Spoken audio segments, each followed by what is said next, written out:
Sejam todos bem-vindos. Vamos continuar então com a semana temática. Hoje, nossa última palestrante é a professora Karina Marim. Ela é professora da Universidade Federal de Minas Gerais e vai falar sobre continuidade dos expoentes de Lyapunov para ciclos lineares. Seja bem-vinda, Karina. Muito obrigada, Cristina. Muito obrigada pela apresentação. Eu gostaria de agradecer aos organizadores pelo convite para participar aqui na sessão temática. Eu vou falar da continuidade dos expoentes de Lyapunov, mas minha ideia é fazer mais um survey. Eu quero contar, quais são os resultados que a gente conhece, quais as perguntas que ainda estão abertas. Eu vou focar muito nas ideias, O objetivo é que todos os alunos consigam acompanhar o que eu estou falando. Então, por favor, se vocês tiverem perguntas, se alguma coisa não ficou muito clara, vocês podem me interromper. Eu não consigo ver a chamada, então é só falar que eu respondo para vocês. Então, vou começar fixando um contexto bem simples, onde eu vou fazer todos os resultados e as perguntas em aberto. Então, eu perdi aqui.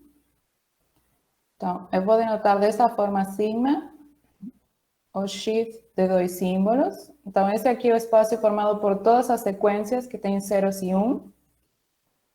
Nesse espaço aqui, temos um mapa definido, que é um mapa que aparece em muitas áreas de sistemas dinâmicos, que é o x, o deslocamento,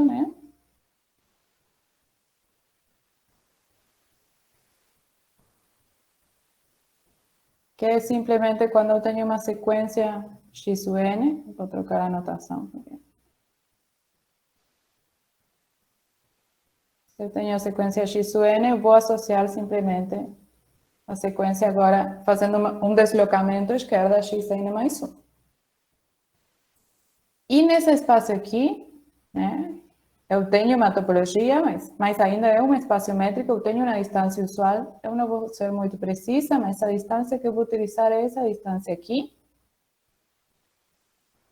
Onde esse n que está aparecendo aqui, o que ele está dando é uma medida de quantas coordenadas são iguais para a sequência x e a sequência y. Então, lembrem que x e y são sequências. O que eu estou querendo fazer, então, é comparar as coordenadas. Elas coincidem por quantas coordenadas? E eu vou falar que elas estão perto se elas coincidem em muitas das coordenadas ou elas estão longe se as coordenadas são muito diferentes. E essa distância aqui não vai voltar a aparecer, mas eu vou utilizar esse 2 que está aparecendo aqui mais na frente. Então, se eu defino a distância usando outro número, eu tenho que refazer tudo que eu vou fazer com esse número. Mas eu vou fixar ele. E o importante é que com essa distância aqui, esse mapa tem uma propriedade que é conhecida como ômega hiperbólico. Eu não vou entrar na definição, mas essa propriedade é importante porque temos muita informação sobre esse tipo de mapas. A hiperbolicidade é uma propriedade muito estudada. Então, esse X é um sistema dinâmico do qual temos muita informação. E, de certa forma, dependendo da definição que vocês escolherem, ele é bem caótico. Então, todas essas propriedades caóticas que ele tem são o que vão ajudar nos teoremas que eu vou mencionar mais na frente. Então, eu tenho esse X aqui, essa distância, e eu vou considerar uma medida também. Eu vou estudar propriedades métricas, então eu vou considerar essa medida aqui, é a medida usual no X, onde P é simplesmente uma medida no espaço do 0 e o 1, então tem certos pesos, e tem as deltas no 0 e no 1. Eu só vou precisar algumas condições aqui. Eu vou pedir que os pesos tenham soma igual a 1, porque eu quero trabalhar com probabilidades. eu vou pedir que os dois pesos sejam positivos, porque eu quero que minha medida esteja enxergando todas as sequências. Não quero que ela fique se focando só no 0 ou só no 1. Eu quero que ela dê peso positivo aos dois. E essa aqui vai ser a dinâmica base, tá? Isso aqui vai estar fixo, eu vou fixar isso aqui a partir de agora, na palestra, sempre vou estar pensando no X. Alguns dos resultados que eu vou mencionar são válidos no caso mais geral de qualquer homem hiperbólico, mas eu não quero ficar na palestra indo e voltando para diferentes hipóteses. Então, vou focar nesse contexto aqui, sempre com o X e sempre com esse tipo de medida aqui, que é uma medida que tem propriedades muito boas. E que é o que significa essa palavra que está aparecendo aqui? Então, tem várias palavras aparecendo no título da palestra. Uma delas é cociclo linear. Então, o que significa o cociclo linear? Então, vou falar que eu estou com um cociclo linear, simplesmente se eu tenho uma função A, que está definida 2x, no espaço das matrizes que tem determinante igual a 1. Então, esse espaço aqui, o espaço das matrizes, 2 por 2, um espaço bem simples. Eu vou pedir que o determinante das matrizes seja igual a 1. Então, essa função aqui, eu vou pedir que seja uma função contínua.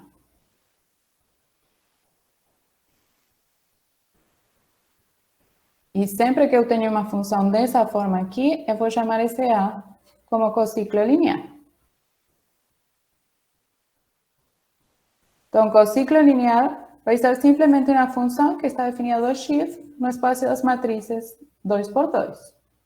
Um exemplo bem simples disso aqui é um caso especial de cociclos, que são os cociclos chamados localmente constantes, que é o seguinte: eu fixo duas matrizes, quaisquer, e eu defino meu ciclo dessa forma. Dada uma sequência, eu vou associar a matriz A sub 0, se a primeira coordenada é igual a 0, e A sub 1, se a primeira coordenada é igual a 1.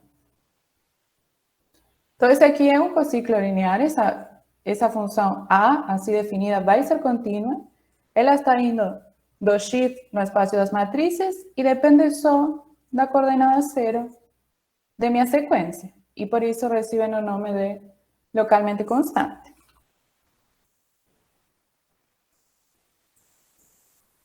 Então, qual é a relação agora, né? Eu defini essa dinâmica aqui na base, o x, e eu defini o ciclo linear.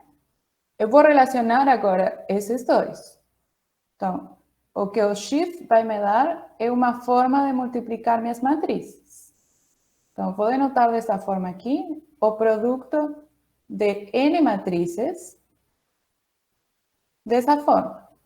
Então, o que eu estou fazendo, eu estou usando o x para fazer o produto de matrizes. Eu vou multiplicar minhas matrizes. Lembrem que o A é uma função que está indo do x nas matrizes. Então, isso aqui é uma matriz.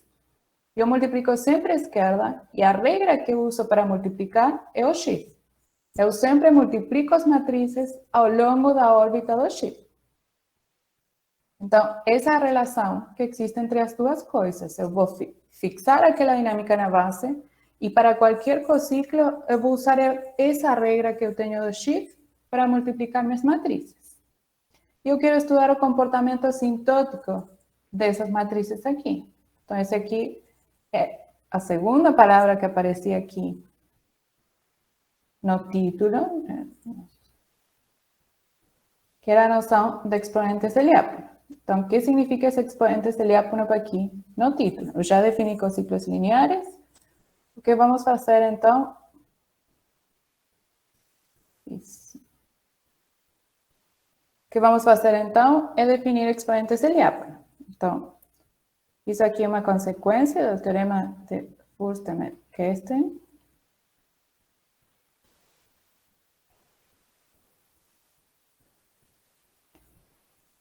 Que fala que, para mim, quase toda sequência, esses dois limites aqui existem.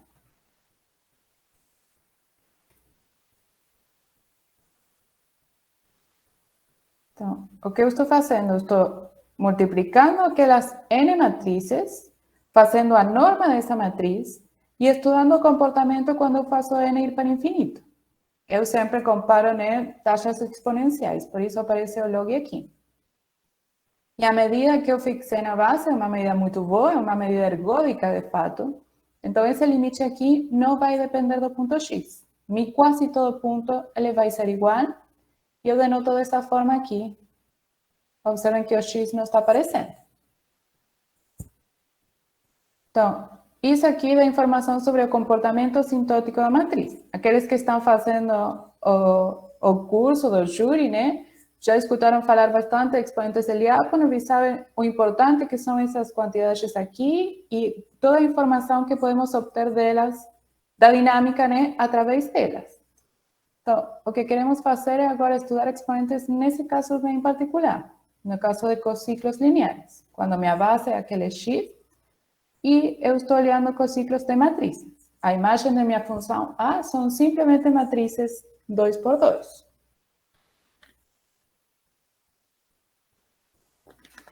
Eu tenho uma definição análoga que é para o lambda menos, que dá informação sobre o comportamento sintótico, mas agora para a conorma das matrizes.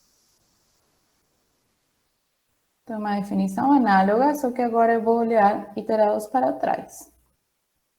E dado qualquer cociclo que tenha imagem em SL2, eu tenho essas duas quantidades definidas em quase todo ponto e elas verificam uma relação entre elas, que é a seguinte. Tenho sempre, eu perdi o cursor mais uma vez, aqui. Eu tenho sempre essa relação. O mais é sempre o sinal oposto do menos. Isso aqui é porque eu estou no espaço das matrizes com determinante igual a 1. Então, isso aqui é uma das vantagens de focar nesse caso aqui, né? Isso aqui implica essa propriedade. Essa propriedade não é verdade em geral. Mas como eu foquei nesse tipo de cociclos, eu tenho essa propriedade. E então é suficiente estudar um deles para obter informação do outro, né? Como eles estão relacionados, eu só posso focar no lambda mais e obter informações dos dois. E a informação que estamos procurando, como fala o título da palestra, é a continuidade desses expoentes. Então, eu vou considerar essa função aqui. Dado um cociclo, eu vou associar o exponente lambda mais. Lembrem que o x e a medida estão fixos. Eu não estou mexendo neles. Eu vou mexer nos cociclos. Lembrem que o ciclo não é outra coisa que uma função contínua do x em SL2. Então, considerar diferentes cociclos é considerar diferentes funções. E para cada uma dessas funções eu tenho expoente de Lyapunov. A pergunta, então, é se essa função aqui é contínua. Pergunta é, será verdade que quando os cociclos estão perto, eu tenho um expoente perto? Isso seria muito bom porque, como já observamos antes, o exponente de Lyapunov dá informação sobre a dinâmica. Então, se ele se comporta bem quando eu perturbo só um pouco os cociclos, então as dinâmicas também de mapas de cociclos perto se comportariam de forma similar. Então, essa é a pergunta principal que queremos responder. A primeira observação é que isso aqui vai depender da topologia que eu considere, né? Eu tenho aqui no domínio o espaço de cociclos. Então, o que quer dizer que dois cociclos estão perto? Em princípio, como eu estou considerando cociclos contínuos, vou falar que dois cociclos estão perto se eles estão perto na topologia C0, né? Se aí todas as imagens estão perto. Então, primeiro caso, topologia C0. Que é simplesmente a definição usual, né? Eu vou dizer que essas duas funções, né? A e B, dois cociclos, estão perto se esse supremo aqui é pequeno, né? Então, eu comparo ponto a ponto, faço sup daquelas diferenças, isso eu vou definir como minha distância. Então, acho que é melhor escrever aqui dessa forma.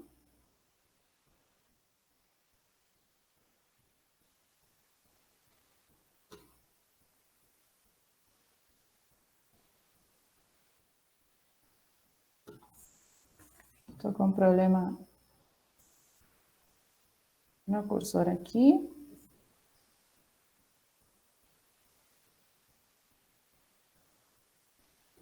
Então, esse aqui é a distância. Eu vou escrever dessa forma, só para que depois utilizar a mesma notação.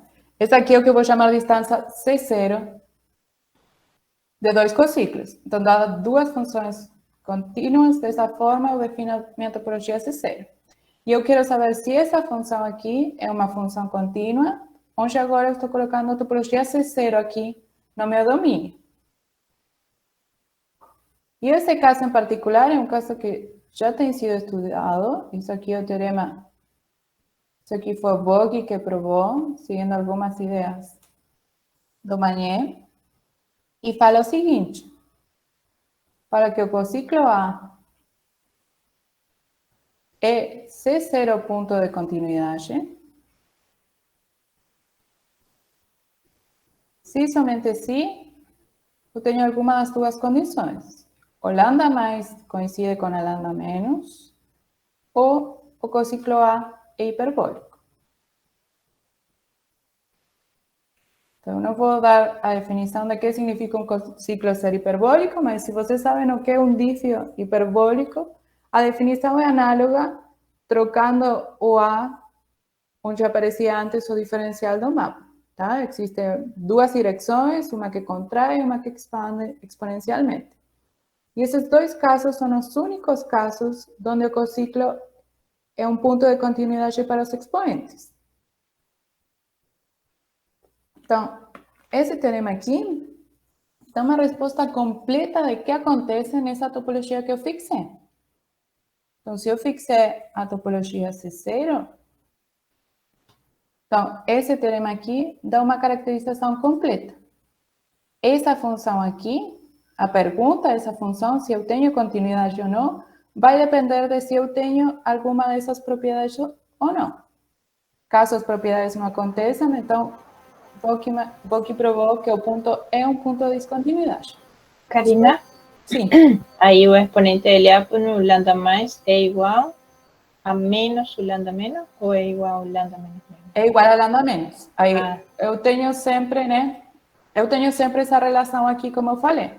Então, é claro que o único caso no qual eles podem coincidir é quando eles são nulos, né? Isso é uma boa observação. Muito obrigada. Então, essa regra aqui é para qualquer um. O que o teorema está falando é que se eu sei, ainda que eles coincidem, isso vai implicar que eles são zero, então eu tenho ponto de continuidade. Ou a outra opção é que eles sejam hiperbólicos. Então, esses são os únicos dois casos nos quais eu consigo ponto de continuidade na topologia C0.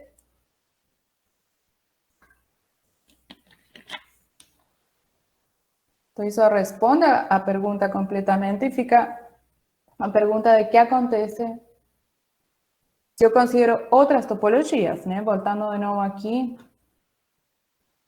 na pergunta inicial, a minha primeira observação foi que essa continuidade pode depender da topologia que eu estou considerando aqui no domínio. Então, eu sei que C0, o problema fica resolvido. A pergunta é o que acontece em outras topologias. E por outras topologias, eu vou me referir à topologia Helder. Então, o que vamos fazer? Vamos continuar considerando ciclos lineares, né? Tentando resolver a pergunta, só que agora eu vou pedir que eles sejam Hölder contínuos.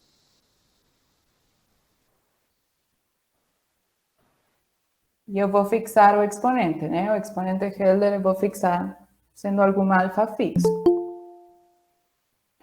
Então, eu vou considerar só os cociclos que são alfa Helder contínuos.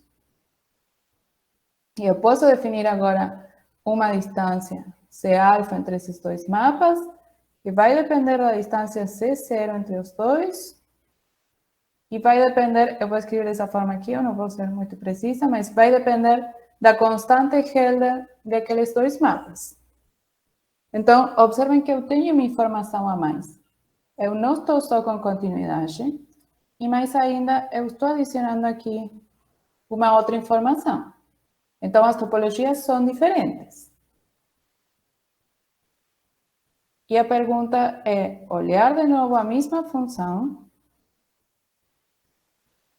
perguntar de novo sobre a continuidade, mas agora no domínio considerando essa nova topologia C alfa. Então,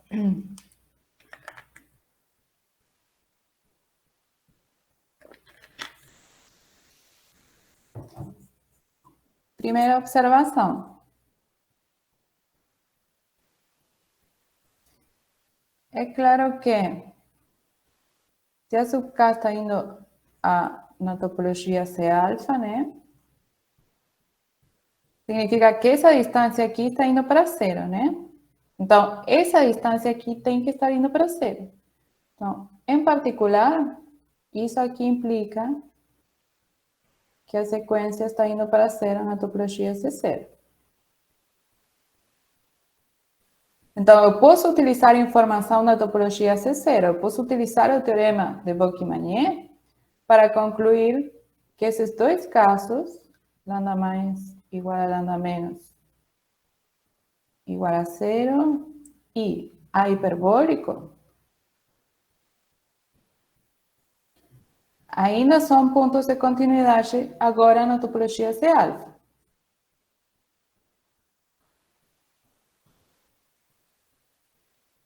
É C alfa ponto de continuidade.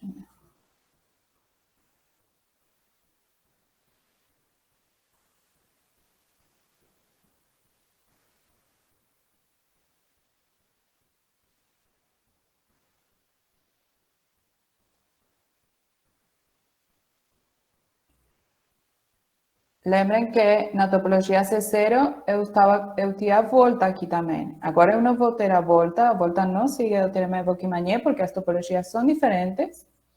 E a pergunta é justamente isso. Será que eu tenho a volta também, como no caso de Boki-Mañé, ou será que agora eu tenho mais pontos de continuidade que não estavam aparecendo antes na topologia C0? Então, esses aqui que eram pontos de continuidade vão continuar sendo. A pergunta é se eu posso adicionar aqui alguma categoria nova que vai implicar agora ponto de continuidade na topologia C alfa.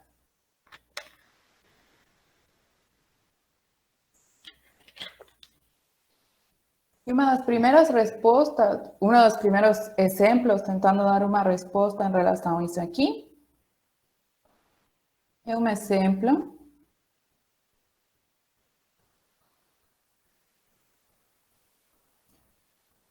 foi feito pelo Boker Viana, 2010. Vai aparecer uma desigualdade aqui, vocês vão ver, e essa desigualdade foi melhorada um pouco pelo Butler no 2015.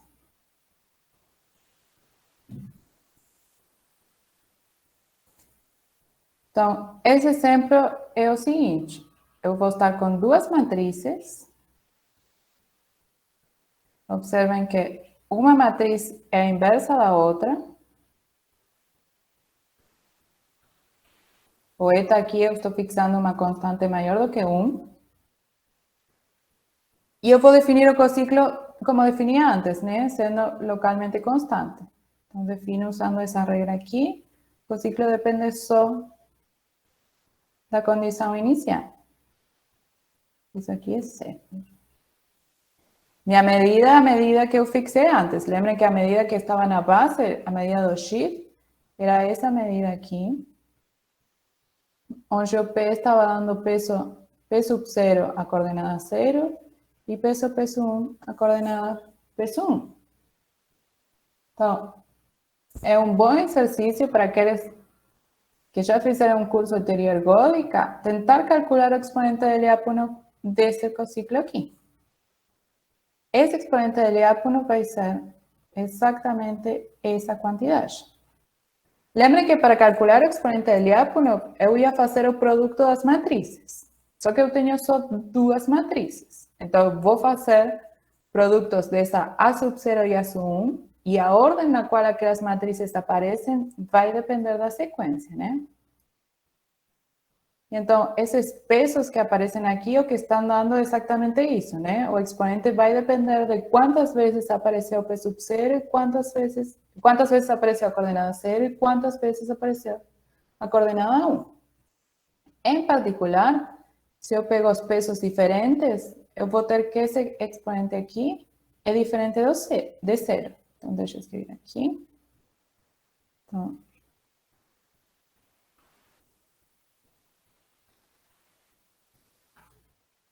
mas ainda dá para ver que esse aqui não é hiperbólico, né? Observem que as matrizes, os eixos que elas contraem e expandem são diferentes.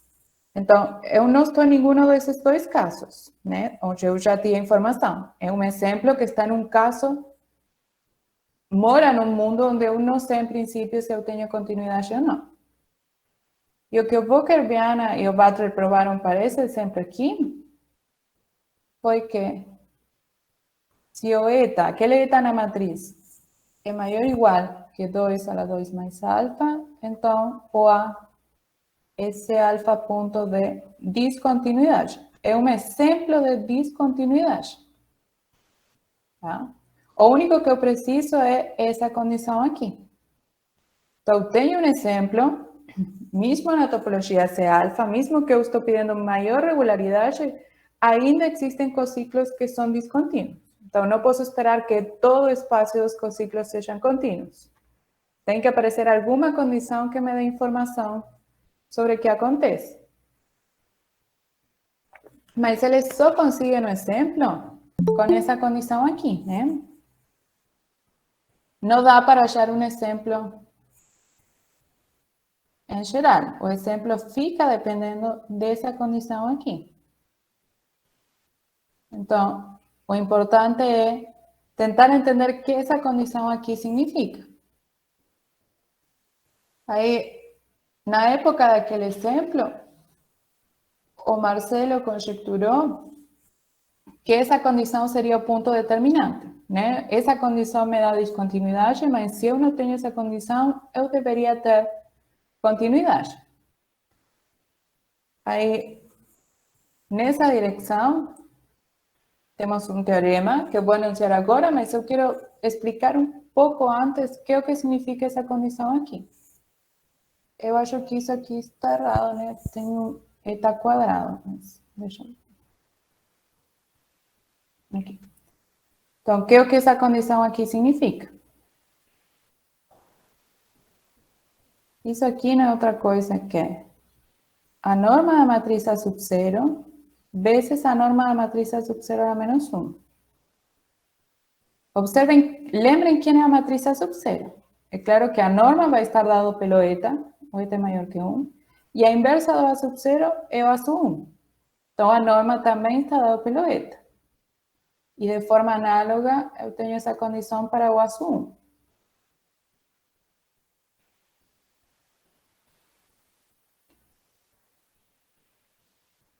Mas como minha matriz só depende dessas duas matrizes, né? Meu cociclo, desculpa, depende só dessas duas matrizes. O que isso aqui está falando não é outra coisa que essa relação aqui para o cociclo. Isso aqui acontece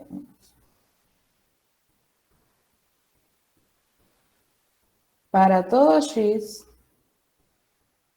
no espaço signo.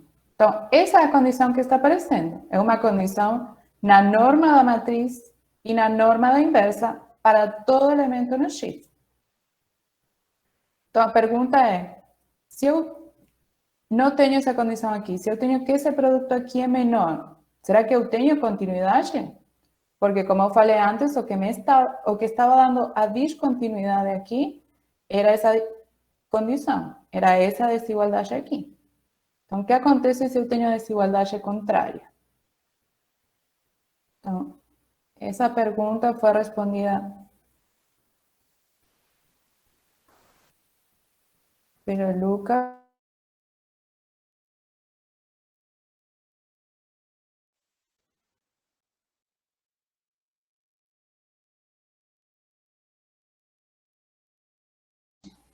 Se eu tenho essa desigualdade aqui,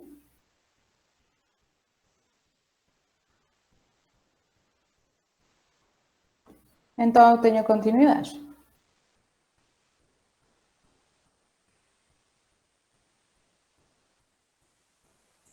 Então,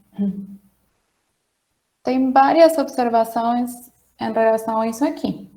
Primeiro, vamos comparar essa propriedade aqui com a propriedade do exemplo. Observem que aqui eu estou pedindo que o produto, isso aqui é para todo elemento do G, que o produto seja menor que 2 a la alfa.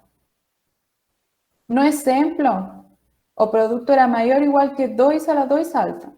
Então, o exemplo está bem longe de satisfazer as hipóteses do teorema do Backus-Brown-Butler. Então, essa condição aqui é de fato o que estava dando a descontinuidade. Eu sei que se eu estou no sentido contrário, eu tenho continuidade. Então, isso aqui é suficiente, eles provaram que isso aqui é suficiente para ter continuidade.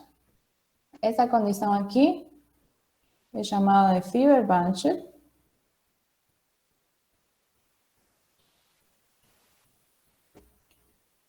Eu vou escrever dessa forma aqui na frente. Essa aqui é uma propriedade aberta. Então, se eu tenho um cociclo perto do... Se o A verifica hipóteses e o B está perto do A, então o B também verifica hipóteses. Então, é um conjunto bem grande onde eu consigo verificar a continuidade. Mas ainda, ele dá exemplos que não estavam antes nos exemplos que a gente conhecia. Lembrem que sabemos que temos continuidade se os exponentes são iguais e nulos. Temos continuidade se o A é hiperbólico. E a pergunta era se existia algum outro exemplo. O teorema de Backus-Brown-Butler fala que Fibber-Banchel também implica. Então, tudo isso aqui implica C alfa continuidade. Então, o que acontece na topologia C0 e na topologia C alfa é diferente. Na topologia C alfa conseguimos exemplos de continuidade que não apareciam antes. Mas ainda não conseguimos responder a pergunta da volta. Tá? Lembrem que na topologia C0 a caracterização é completa. Temos um si somente si aqui, nesse esquema aqui. A pergunta é o que acontece na topologia C alfa. Será que temos a volta nesse caso aqui? Será que essas aqui são as únicas condições que implicam a continuidade? Eu gostaria, antes de passar a dar mais um exemplo, eu gostaria de fazer mais um comentário que eu tinha anotado aqui, antes de esquecer. Esse teorema aqui, não sabemos o que acontece em dimensão n. Então, lembrem que tudo que eu estou fazendo é para matrizes 2 por 2. Eu fixei o caso mais simples de matrizes. Matrizes do menor tamanho possível, 2 por 2. A pergunta óbvia, natural. É claro que é esperado que essa condição sozinha não seja suficiente, mas uma condição análoga a essa aqui deveria implicar a continuidade. Mas isso ali é algo que ainda não sabemos. Ainda não temos uma resposta sobre como conseguir a continuidade em dimensão geral para uma condição análoga a essa aqui do Backus-Brown-Butler. Então, eu fixei essa palestra em dimensão 2, do que eu estou falando de dimensão 2, porque é o caso que está mais estudado, é o caso no qual temos mais informação, mas mesmo assim tem muitas coisas que ainda não sabemos. Então, continuando naquele problema, né, eu vou repetir o exame, o esquema que eu fiz lá no final da página anterior. Karina, esse 2 que aparece, 2 a alfa, é precisamente do tamanho da matriz, né? Não, muito obrigada. Essa é uma ótima pergunta. É a distância que eu fixei lá na frente. Deixa eu voltar, porque isso é muito importante. E eu falei assim, o 2 que aparece tem a ver com esse 2 que eu fixei aqui. Ah, da métrica, não. Da métrica que eu fixei no X. Então, lembram que eu falei que eu ia fixar uma distância no X, que eu escolhi colocar o 2 aqui, e que com essa distância o X era um nome hiperbólico. O que essa distância vai me dar é que nome hiperbólico eu vou ter uma contração e uma expansão. Então, a taxa de expansão e contração no ômio vai depender da distância que eu fixei. Então, nesse caso, com essa distância, eu tenho uma contração de taxa 1,5 e uma expansão de taxa 2. E é essa taxa de expansão e contração que aparece lá na definição de Fibonacci. Então, se eu troco aqui a distância por outro número, a taxa de expansão e contração vai mudar. E eu vou precisar mudar a condição de Fibonacci para adaptar naquela taxa. Tá? Certo, Eu escolhi fixar o 2, né, para não ter problema, mas eu precisava fazer essa observação. Muito obrigada.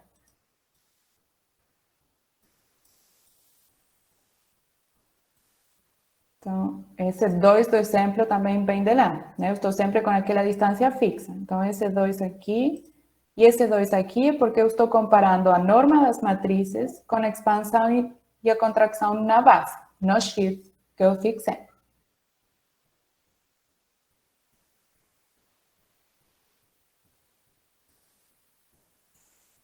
Então, antes de tentar dar uma ideia assim bem geral de por que essa condição aqui está aparecendo, eu vou voltar aqui na pergunta e no esquema geral. Essa é a função que eu estou tentando analisar, a continuidade dessa função, né, para ser mais precisa. Então, vou fazer um esquema assim bem... Imagina que eu tenho aqui o espaço dos cociclos, né? Lembra que eu estou com os cociclos C alfa. Eu tenho esses pontos aqui, que é onde meu exponente é nulo. Que eu sei que são pontos de continuidade. Eu tenho os hiperbólicos também são abertos, então os hiperbólicos estão por algum lugar por aqui, eu sei que eu também tenho continuidade.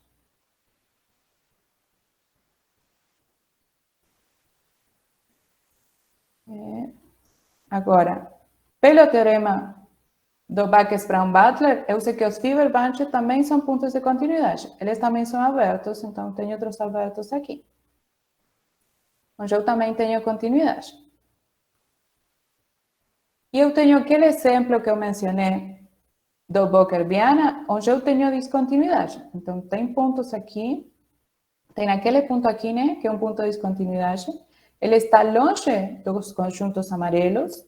E tem outro exemplo do Butler, que é mais técnico, eu não vou entrar em detalhes, mas que fala que eu tenho contra-exemplos aqui bem perto do amarelo, onde eu tenho descontinuidade. Então, esse vermelho aqui é descontinuidade.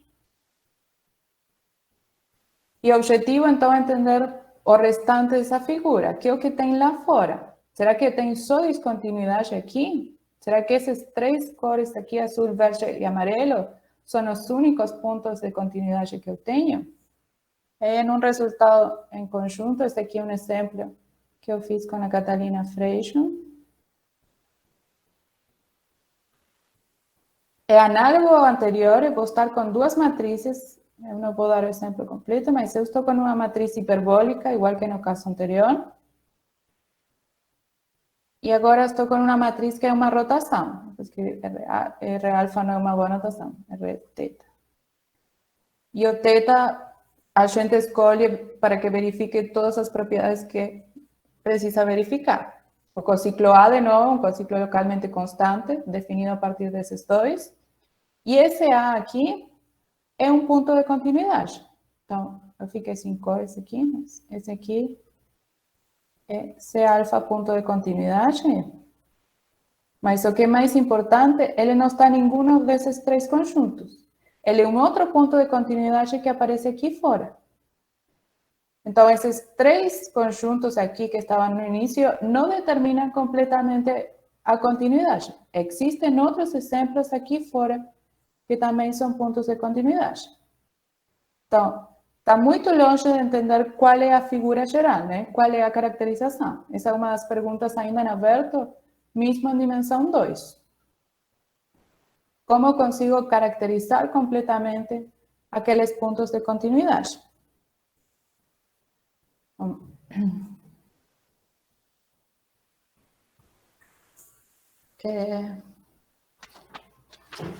Eu não sei quanto tempo eu tenho agora, uns 5 minutos.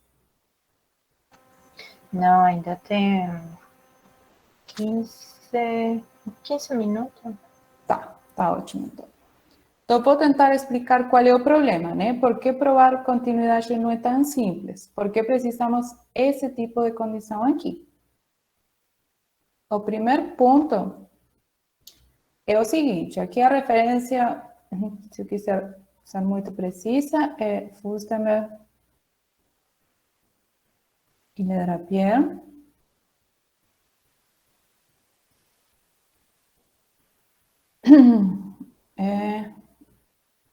Antes disso, deixa eu...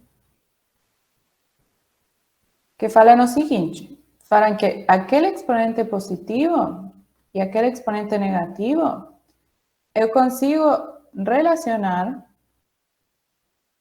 eu vou escrever dessa forma e eu vou explicar o que significa isso aqui. Com essa secção aqui e com essa secção aqui.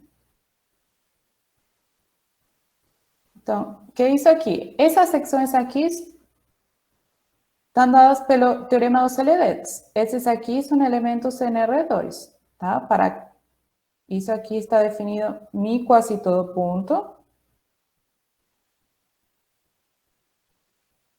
teorema dos Celedets fala que mi quase todo ponto, esses dois elementos aqui existem. Eu deveria ter falado antes, mas eu vou me focar nesse caso aqui, né? O caso em que eles são iguais, eu já sei que eu tenho continuidade. Então, eu estou interessada nesse caso aqui.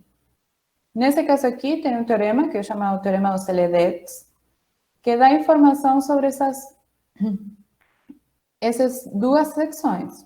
São funções que estão definidas no Schiff para mim quase todo ponto e que estão dando para cada ponto um elemento, né, que é um elemento de R2. Lembrem que eu estou com matrizes 2x2, então elas atuam em R2. Essas secções aqui, como eu falei, estão definidas quase todo ponto e elas são mensuráveis.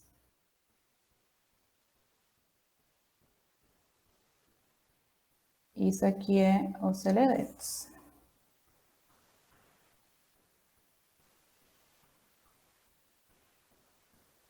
O resultado de Fustemer y Ledrapierre, o que eles fazem são fórmulas que permitem identificar, que permitem relacionar o exponente com essa secção aqui, o lambda mais e o lambda menos com essa aqui. Eu não vou ser precisa na fórmula, mas existe uma fórmula. Aplicando uma certa função aqui, eu consigo recuperar o exponente mais, e uma certa função aqui, eu consigo recuperar o lambda menos. Então, toda a teoria, né, se vocês observam, eu coloquei como referência muitos resultados mais atuais, né, que são os resultados mais gerais. Mas esse estudo dos exponentes de Lyapunov é um estudo que tem muitos anos, tem muitos resultados anteriores. E o objetivo sempre foi focado em entender essas secções aqui. E esse foco vem justamente do fato de que eu tenho uma relação. Então, se eu quero estudar os exponentes, eu posso estudar essas secções aqui, e uma vez que eu entendi as secções, obter informação para os expoentes. De fato, tem um resultado do Lucas Paques com o Maurício Poletti, que fala que o exponente é contínuo se somente se esses espaços variam continuamente com o cociclo. Então, existe uma relação. Se eu quero estudar a continuidade desse mapa, eu posso tentar estudar a continuidade desse outro mapa aqui.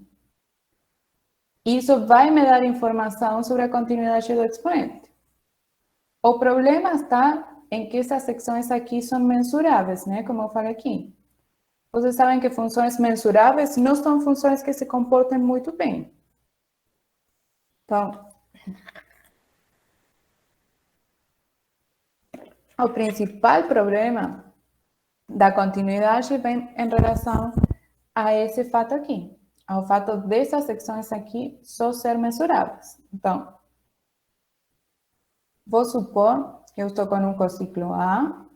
Como eu falei antes, eu estou nesse caso aqui porque o caso contrário, eu já sei que eu tenho continuidade, então vou me focar nesse caso aqui. Eu vou pegar uma sequência indo A, né? Estamos sempre na topologia C-alfa. Então, mesmo que eu tenha secções do A muito boas, eu vou supor um desenho bem nesse esquema, né? Aqui e aqui. Então, para cada X, eu estou imaginando que a minha secção é constante, né? Eu tenho, se quiser, aqui. Eu tenho X nessa direção e eu tenho R2 aqui, né? Então, para cada X, eu associo o elemento da secção que vem dado pelo teorema dos LDs. E eu estou imaginando que eu tenho um caso muito bom. Essas secções são muito bem comportadas, elas são constantes, estão definidas em todo ponto. É o melhor cenário possível.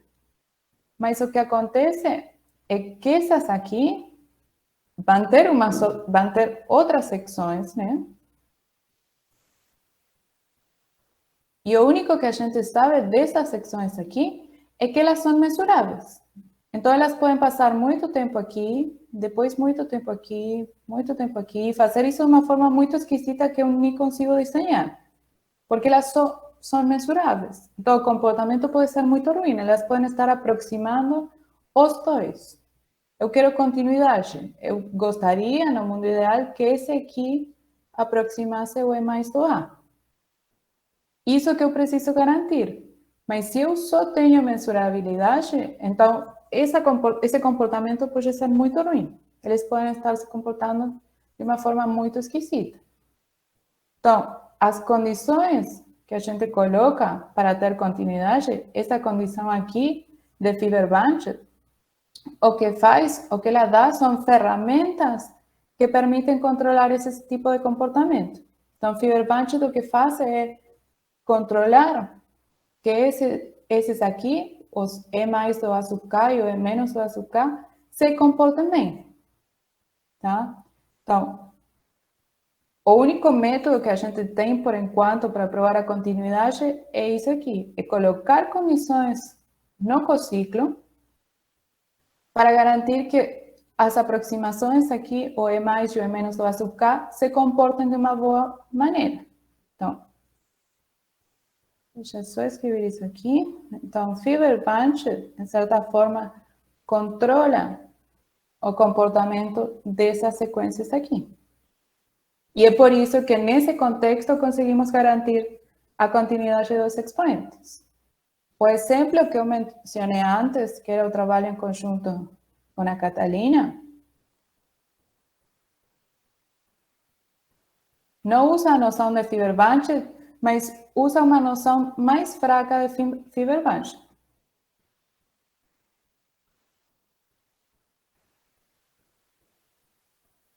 Então, tem os casos clássicos que temos continuidade, né? Que são aqueles que vêm da topologia C0. Esses aí sempre vamos ter.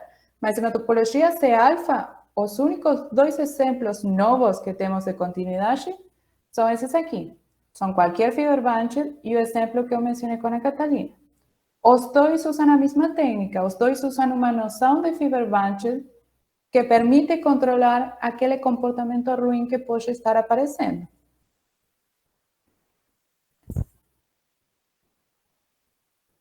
E, de fato, os exemplos de descontinuidade, o que fazem justamente é tentar provar que o comportamento ruim acontece. Então, o exemplo do Boker-Viana que eu mencionei, que segue um argumento que é um argumento que vem do resultado original do Boki-Mañé, é exatamente isso, é tentar fazer que o E mais e o E menos da sequência aproximem os dois de uma forma muito ruim. Misturar, em certo sentido, quem é o E mais e quem é o E menos. Então, se vocês lembram do exemplo, aqui é o exemplo de descontinuidade. tenho essas duas matrizes aqui. Não lembro se eu chamei a sub-zero isso aqui. Deixa eu voltar. E tenho a outra matriz. Observem que nesse caso eu tenho duas direções muito bem comportadas, que são o eixo X e o eixo Y. Mais ainda, o fato do eta aqui ser maior do que 1,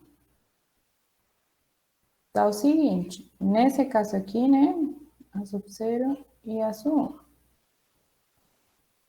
Então, o que é o que acontece aqui? Para o a sub-zero, se eu pego qualquer espaço vetorial aqui, e eu aplico a sub-zero várias vezes, ele vai se aproximar aqui. Desse eixo aqui.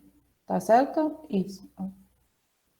Então, eu consigo, aplicando a sub-zero várias vezes, levar um subespaço que estava perto do eixo X, do eixo Y, no eixo X. E acontece o contrário na matriz azul. Qualquer subespaço perto do eixo X, isso aqui é um subespaço. Quando eu itero várias vezes a matriz azul 1, ela chega aqui perto do eixo Y. Então, essas duas propriedades aqui são as que permitem fazer a descontinuidade. Lembra que o que eu estou tentando fazer é misturando essas duas direções, E mais com E menos. No exemplo, as direções E mais e E menos são as direções horizontais e verticais. Então, aplicando o meu ciclo, eu consigo misturar elas. Tá? O objetivo, o exemplo, funciona da seguinte forma. Suponha que você tem isso aqui uma reta.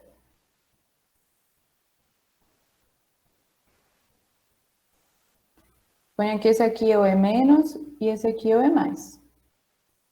Eu vou perturbar o ciclo para ter aqui agora uma rotação que leve o E menos aqui. Esse aqui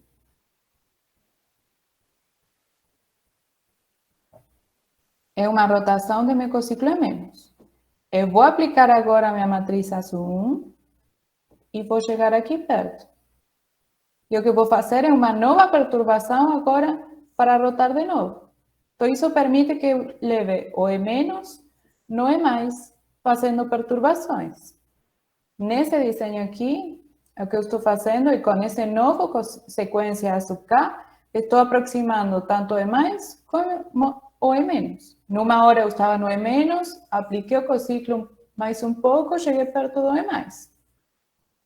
Então, esse procedimento aqui permite misturar o E menos com E mais e permite que eu consiga obter a descontinuidade. Observem que quando eu roteio aqui para colocar esse no E mais, eu roteio o E mais aqui para fora, eu posso fazer o mesmo procedimento, aplicar o A sub 0 e chegar aqui perto. Eu faço mais uma nova rotação e eu consegui levar o E menos no E mais e o E mais no E menos. Então, estou misturando tudo. A figura é bem ruim se eu quero representar de alguma forma como isso aqui. Então, o que eu estou fazendo quando eu tenho... Nos exemplos de descontinuidade, o que eu sei fazer é aplicar esse argumento. É misturar aquelas direções E mais e E menos. E observem que eu utilizei as duas. Eu utilizei tanto essa figura aqui, como essa figura aqui. Então, eu preciso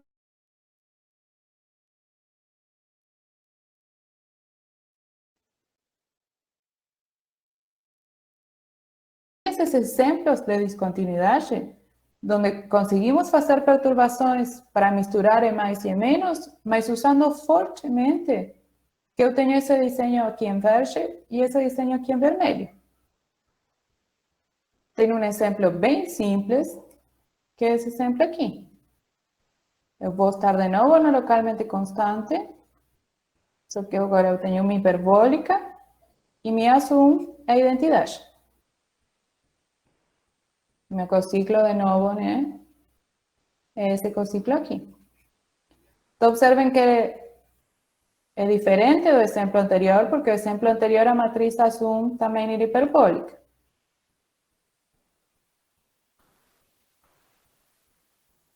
Agora, esse aqui é ponto de continuidade?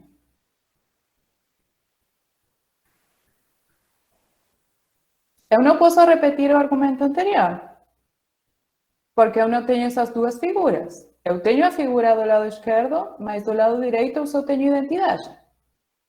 Então não tenho nada. Então não posso repetir o argumento. Mas eu também não sei se ele é...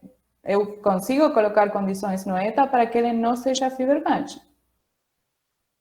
Então a pergunta é, eu não posso aplicar nenhuma das técnicas que eu tenho até o momento, eu também não sei como responder essa pergunta. Isso aqui é uma pergunta em aberto. É um exemplo bem simples, dá para ver a cara do cociclo, e a gente não sabe como responder essa pergunta.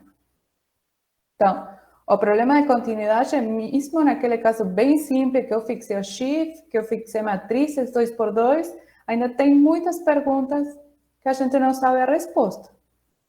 E é claro que sabemos ainda menos, né, no caso de dimensão N, quando aumentamos o tamanho das matrizes. Então, isso era o que eu queria contar para vocês hoje. Eu vou parar por aqui. Muito obrigada. Obrigada, Karina. Pessoal, tem perguntas, comentários?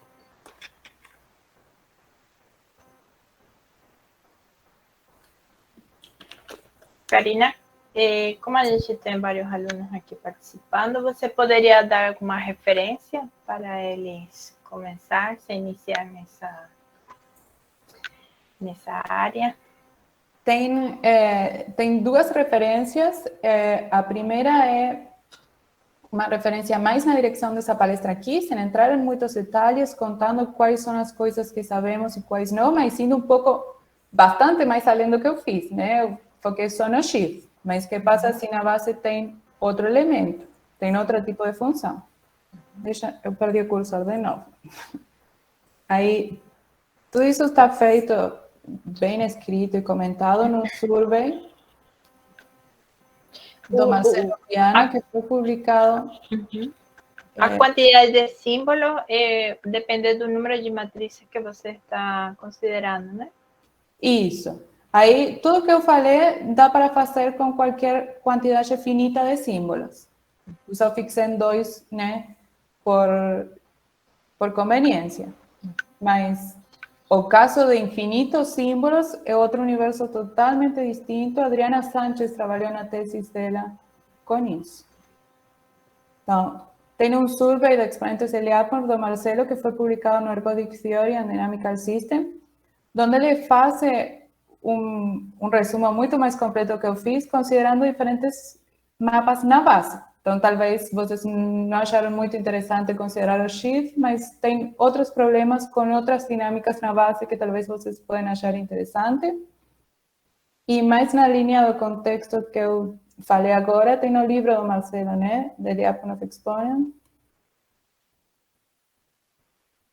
Está feita todas as provas e todos os resultados, a maioria dos resultados que eu mencionei. Tudo feito nos casos bem simples, desde o início, não assume que você sabe nada de exponentes de Lyapunov, então um bom material de leitura para começar. Eu não lembro, tenho aqui, Lectures on Lyapunov Exponent.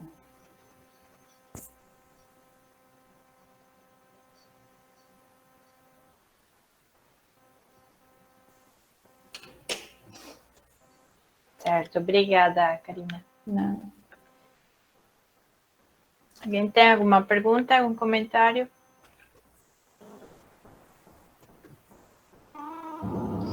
Então, vamos agradecer a Karina pela ótima palestra.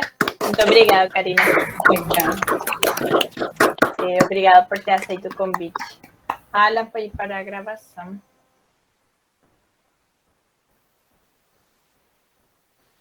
Bom